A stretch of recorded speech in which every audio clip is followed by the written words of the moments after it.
Lovely plums, lovely juicy plums. Get your lovely juicy plums. Roll up then, roll up. We learnt a lot from the market. In particular, we learned how the price of what we had to sell affected the behaviour of the people we were trying to sell to, the consumers. We'd found that raising the price reduced the amount people wanted to buy. It acted as a sort of rationing system. Yeah, and on the other hand, we'd also found something else.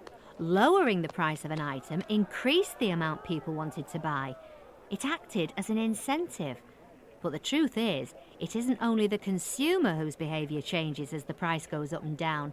The producer's behaviour changes too. And our behaviour certainly changed. Phew. All right, come and get it. Come and get it. Oh, forget it. It all began that day. I'd been out with the children. We'd walked further into the hills than I've ever been in my life before. And just guess what we found? It really wasn't the time for guessing games. A cave. A cave? Hmm. Who wanted to talk about caves when the meal they'd been cooking all morning was stone cold? And the shawls they'd been making all week had to be got ready for the trader. I asked you if you knew what it was made of. Well? Who cared what a rotten old cave was made of if you knew that unless we sold the shawls to the trader, we'd have no money left for food, hot or cold? It was made of salt, dear. Oh, what was? The cave made of salt, I explained, that we could sell salt on the market. I felt sure that we'd do very nicely from it. Oh, who could possibly be so stupid? We already had enough salt to last us for a month. The trader brings sacks full every time he comes. It only costs 10 cents a bowl. We couldn't possibly compete with his prices. Oh, you see, we'd starve unless we could think of something better than that. It was much better to make clothes and blankets.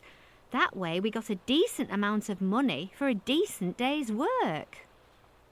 You've got to admit I'm right. Yes, but all the same, I thought it was worth a try. After all, soon everybody would be wanting to salt down meat and fish for the winter. So I took my salt to the market the next day. But nobody took any notice of my salt.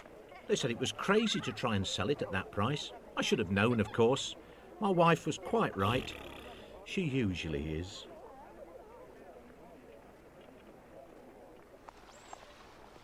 Yes, and since one of us had to earn some money, I took the shawls to the trader. And although we couldn't sell our salt at our asking price, people needed it badly.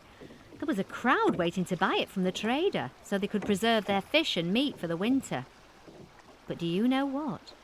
There was a shock in store for everybody. The trader didn't have any salt, and he told us why. His village salt mine had caved in. It had been terrible. The whole tunnel was blocked. They didn't even have any salt for themselves, let alone enough for trading. Now, if we only knew where we could get some. Yes. If we only knew where. If we only knew where. I wonder... Just a minute. Where's she off to? Look. Excuse me. Excuse me. Look.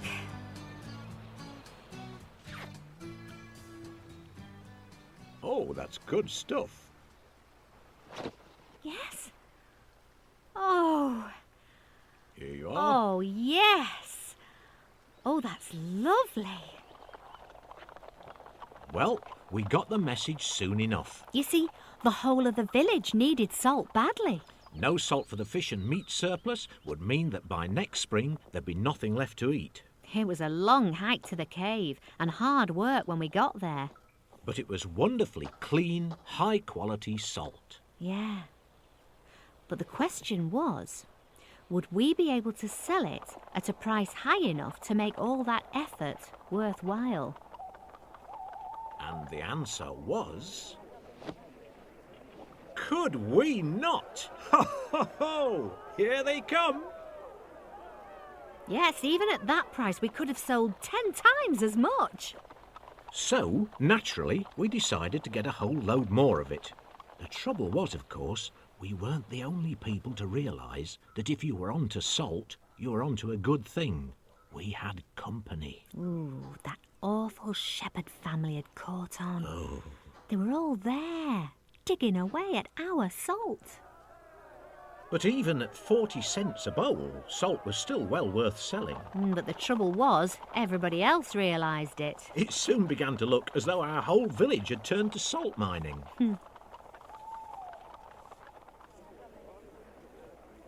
Yet the surprising thing was that the price of salt still made it worth our while to go through the trouble of fetching it from the caves. And another interesting thing was that now we'd stopped weaving, there were fewer shawls about, and their price had got higher and higher. Things continued like that for a few days. Then the market seemed to have settled down. Prices didn't go up much. And they didn't go down much. The price of salt stayed at 15 cents a bowl. Stayed at 15 cents, that is, until our salt bubble burst. Yes, it was that trader again.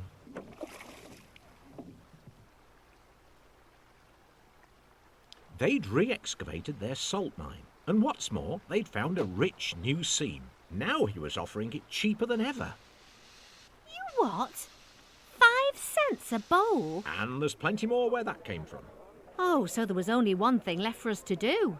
Reduce the price yet again. Again? Salted fish? Yes, salted fish again. Oh.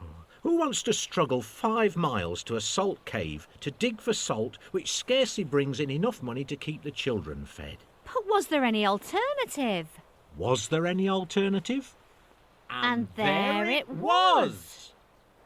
The price of shawls had made it worthwhile thinking about starting weaving again. So I sat down at me loom and I began to work hard.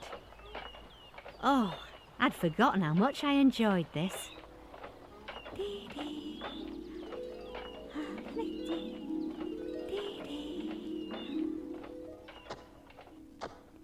What happened on that occasion was this. When the supply of salt ran short, the prices rose, and that encouraged more and more people to produce it. This increased the supply, and as more and more salt appeared on the market, its price dropped, but soon it reached a stable level.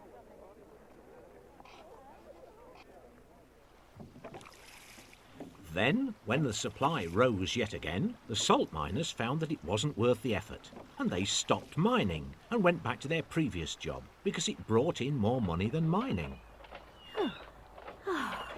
Soon have this one finished. We saw in the last programme how the market was full of messages for the customer about the present state of supply. These are scarce here today, but those are plentiful. These are expensive and difficult to produce and distribute, but those are cheap and easy. And we saw how high prices ration scarce goods, while low prices clear plentiful goods. But the marketplace is simultaneously sending messages back to the producer about the present state of demand. A busy stall tells the producer people want more of these than they can get.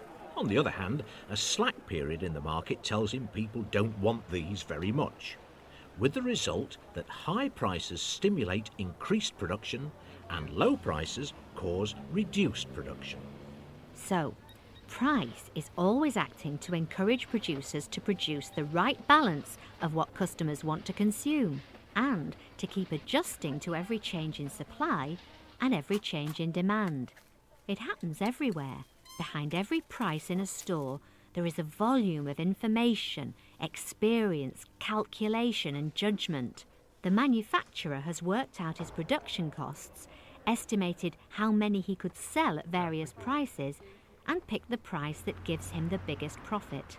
But he's competing with all the other manufacturers, and if his sales volume starts to drop, the message will get back to him fast. If it's a big change, it may mean a big rethink and a big change in the price. It might even put him out of business. A lot of manufacturers of hand-wound watches had to do a big rethink when electronic watches came onto the market at a fraction of the price. But it also works the other way. In the 1970s, during the UK bread strike, bread prices shot up. But people still wanted to buy bread. This stimulated others to hire trucks and import loaves from Holland. At the normal price, transport costs were too high to make bread importing worth anyone's while. But when scarcity doubled the price, it was a very different story. In the same way, the quadrupling of world oil prices in 1974 made other kinds of energy production more attractive to producers. Offshore oil, coal, nuclear power, wind power, they all had been rated too expensive, but that only meant compared with oil. So when oil prices shot up, it became worth people's while to pay the extra production and distribution costs because they could now charge prices they never could have charged when oil was cheap. The high oil price did what high prices always do, discouraged and rationed the consumer, but encouraged and stimulated the producer. What happens is this. When the price is high, people are encouraged to produce a lot. But after the first rush, you won't get many customers because the high price puts them off. You'll have a lot of unsold goods. As the price drops, fewer people think it's worth producing, but more people think it's worth buying, and so it goes on. About here, you reach a point of balance. A price which stimulates the production of just about the amount that customers will buy at that price. If the price goes on downwards, more and more producers will be discouraged. But at each falling price stage, more and more people will want the goods. That's when you get fights, queues, and black markets. This price, the one in the middle, is called the equilibrium price, the price most goods settle down at. So, just as we saw in the last programme that there's a law of demand, there's an equally important law of supply. It's this. The higher the price offered, the greater the quantity supplied. Or if you prefer, the lower the price offered, the smaller the quantity supplied. And, like the law of demand, the law of supply applies to this and every other market you can think of.